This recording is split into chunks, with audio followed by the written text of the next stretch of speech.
देवों के घर देवघर स्थित बाबा वैद्यनाथ धाम की कहानी।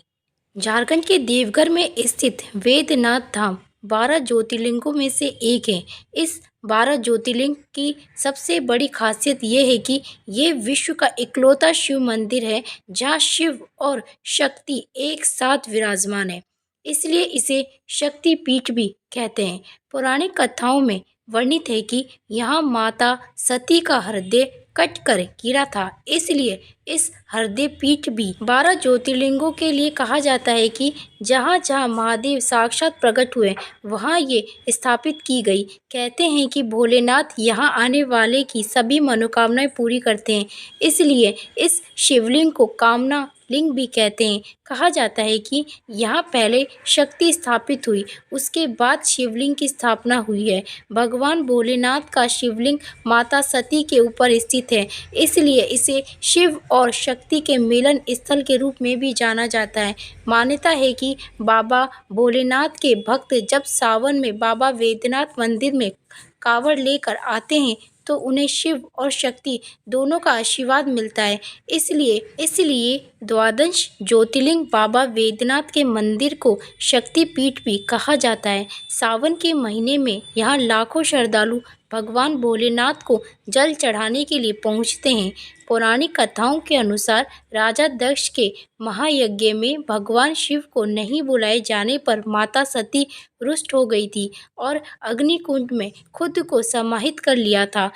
जिसके बाद भगवान शिव क्रोधित हो गए थे और माता सती के मृत शरीर को अपने कंधे पर लेकर तांडव करने लगे थे। भगवान शिव के इस क्रोध से प्रलय आ जाता है। ऐसे में भगवान विष्णु ने चक्र से माता सती के शरीर के टुकड़े टुकड़े कर दिए। जहाँ जहाँ भी माता सती के शरीर का हिस्सा गिरा वह शक्तिपीठ के देवघर वैद्यनाथ धाम में माता सती का हृदय कट कर गिरा था, इसीलिए इसे शक्तिपीठ भी कहते हैं। पौराणिक कथाओं के अनुसार राक्षस राज रावण कैलाश पर्वत पर भगवान शिव की भक्ति भाव से आराधना कर रहा था। बहुत दिनों तक आराधना करने पर जब भगवान शिव नहीं प्रसन्न हुए तब पुनः वह दूसरी विधि से साधना करने लगा। हिमालय पर्वत से दक्षिण की ओर वृक्षों से भरे जंगल में भूमि को खोदकर एक खड्डा तैयार उस खड्डे में अग्नि की स्थापना करके हवन प्रारंभ किया। रावण ने कई तरीकों से अत्यंत कठिन तपस्या की। इतने कठोर तपस्या से भी भगवान शिव प्रसन्न नहीं हुए। कठिन तपस्या से जब रावण को सिद्धि प्राप्त नहीं हुई तब रावण ने अपना एक सिर काटकर भगवान शिव की पूजा करने लगा। विधि विधान से पूजा करता और उसके बाद अपना एक सिर काटकर भगवान शिव को समर्पित करता। इस प्रकार उसने अपना 9 मस्तक काटकर भगवान शिव को समर्पित कर दिया।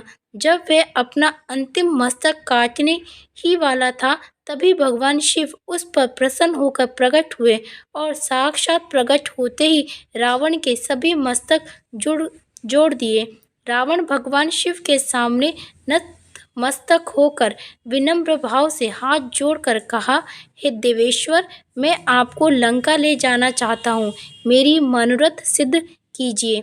रावण के इस कथन को सुनकर भगवान शिव असमंजस में पड़ गए और कहा, राक्षस राज, तुम मेरे इस उत्तम शिवलिंग को भक्ति भाव से अपनी लंका ले जाओ। साथ ही उन्होंने एक शर्त रखी कि अगर उसने शिवलिंग को रास्ते में कहीं भी रखा तो भगवान शिव फिर वहीं विराजमान हो जाएंगे।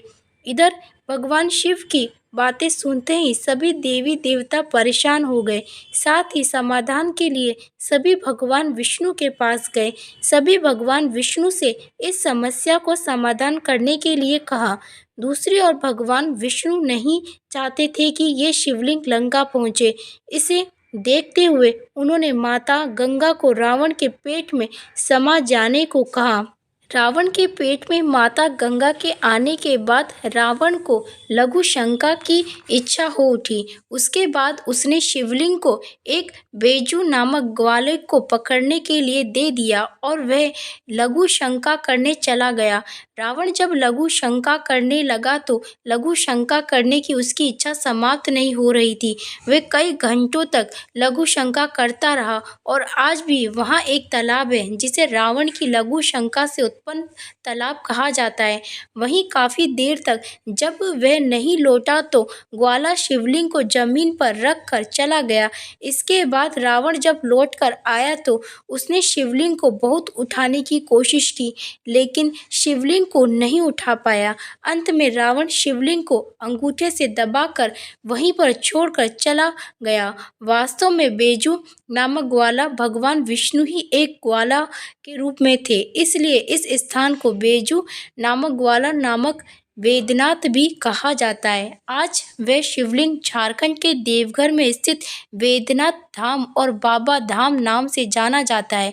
सबसे पहले शिवलिंग की पूजा काफ़ी दिनों के बाद वेदनाथ नामक चरवाहे को इस शिवलिंग के दर्शन हुए। फिर वे रोज़ शिवलिंग की पूजा करने लगा, इसलिए इस पावन धरती का नाम वेदनाथ धाम हो गया। शिव पुराण के अनुसार वेदनाथ ज्योतिर्लिंग की स्थापना स्वयं भगवान विष्णु ने की है।